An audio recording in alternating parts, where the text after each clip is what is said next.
A'udzubillahi minasyaitonirrajim. Bismillahirrahmanirrahim. Assalamualaikum warahmatullahi wabarakatuh. Saya Syed Muhammad Hulaimi bin Syed Hassan Adli, memegang nombor matrik A176-349.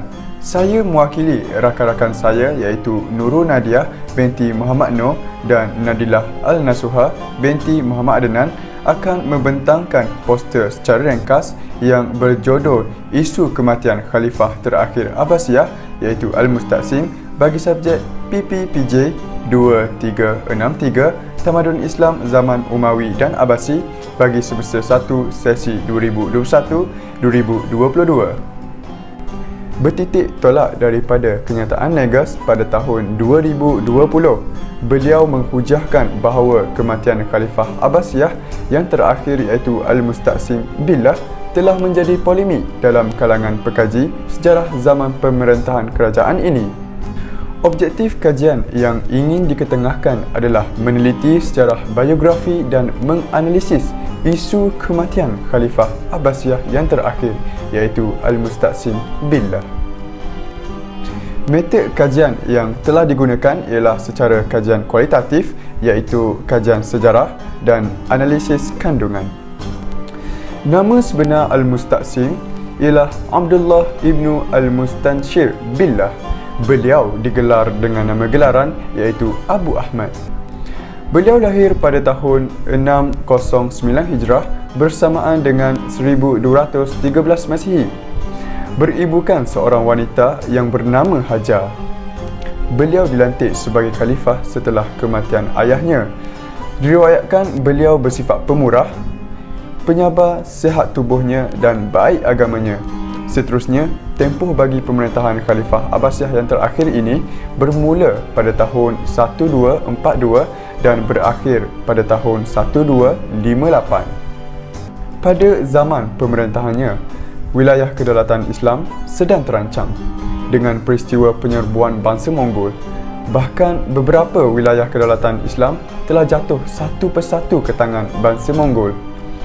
Ditambah pula khalifah yang bernama Al-Musta'sim ini juga memiliki beberapa kekurangan dan kelemahan. Beliau terlalu bergantung pemerintahan kepada menteri di bawahnya yang bernama Umayyiduddin Muhammad Al-Aqami yang berasal dari kalangan golongan Syiah. Menteri inilah yang dikatakan duri dalam daging. Umayyiduddin ini telah banyak melakukan pengkhianatan terhadap negara dengan cara membocorkan segala rahsia kekuatan negara bagi tujuan menyalurkan segala maklumat kepada pihak lawan untuk menyerang lantas menghancurkan kerajaan Islam Abbasiyah. Dan akhirnya Khalifah Al-Musta'sim meninggal dunia bertarikhkan 20 Februari tahun 1258. Sebelum kita masuk kepada perbahasan isu kematian Al-Musta'sim ini, perlulah kita untuk merungkai apa yang berlaku sebelum kematian khalifah yang terakhir kerajaan Abbasiyah ini. Pada tahun 1258 Masihi, Baghdad telah jatuh ke tangan bangsa Mongol.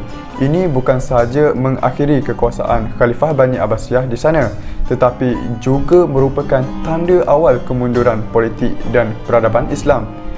Kerana Baghdad merupakan pusat kebudayaan dan peradaban Islam yang sangat kaya dengan khazanah ilmu pengetahuan, itu lenyap dimusnahkan oleh tentera Mongol yang dipimpin oleh Hulagu Khan. Dalam kejadian itu, digambarkan bahawa Hulagu Khan menyerang Baghdad dengan pasukan tentera yang sangat besar. Jumlah tentera Mongol kira-kira seramai 200,000 orang pada ketika itu.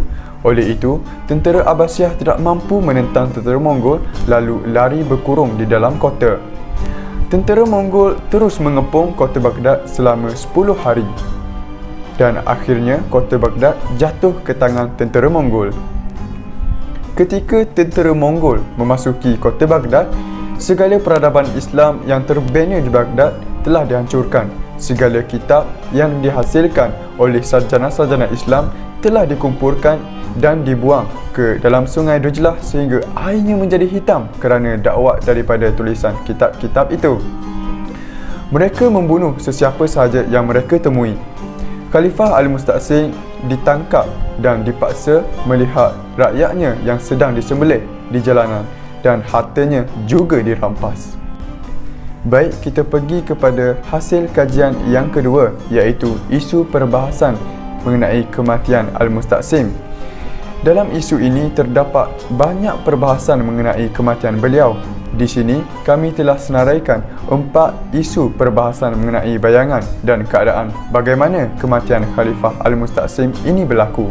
Untuk perbahasan isu yang pertama, iaitu kematian akibat kebuluran. Sebilangan besar sumber dari barat Eropah menyatakan bahawa Khalifah Al-Musta'sim meninggal dunia akibat kelaparan di tangan pemerintahan Mongol, iaitu Hulagu Khan. Isu ini dibangkitkan atas faktor sebagai hukuman kerana ketamakan Al-Musta'sim semasa memerintah. Sifat tamak ini dikatakan dari sudut pandang Hulagu. Perbahasan isu kematian Al-Musta'sim yang kedua ialah dicurahkan emas yang cair ke kerongkong. Perbuatan ini terjadi disebabkan juga Hulagu Khan berpendapat bahawa Khalifah Al-Musta'sim ini tamak dalam pemerintahan beliau. Seterusnya, ada juga perbahasan tentang Al-Musta'sim dibunuh dengan pedang oleh tangan Hulagu sendiri. Pembunuhan ini terlihat sangat kejam dan mengerikan.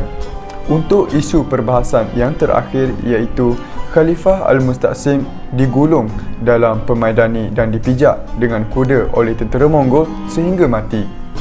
Ini kerana tentera Mongol beralasan disebabkan mereka tidak boleh menumpahkan darah Khalifah. Kerana andap Mongol, mereka dilarang menumpahkan darah seorang raja. Oleh sebab itu, Khalifah dibungkus dengan pemaidani dan dipijak-pijak oleh kuda tentera Mongol sehingga mati. Kesimpulannya, dapat kami rumuskan bahawa kisah bagaimana Al-Musta'sim meninggal dunia adalah berbeza-beza pandangannya. Terlalu banyak pendapat atau perbezaan mengenai kematian Khalifah Al-Musta'sim ini. Kejatuhan Empayar Abbasiyah ekoran kematian Al-Musta'sim dilihat sebagai petanda berakhirnya era kegemilangan Islam selepas kejatuhan wilayah Baghdad. Jadi itu sahaja daripada kami. Wallahu alam. Assalamualaikum warahmatullahi wabarakatuh.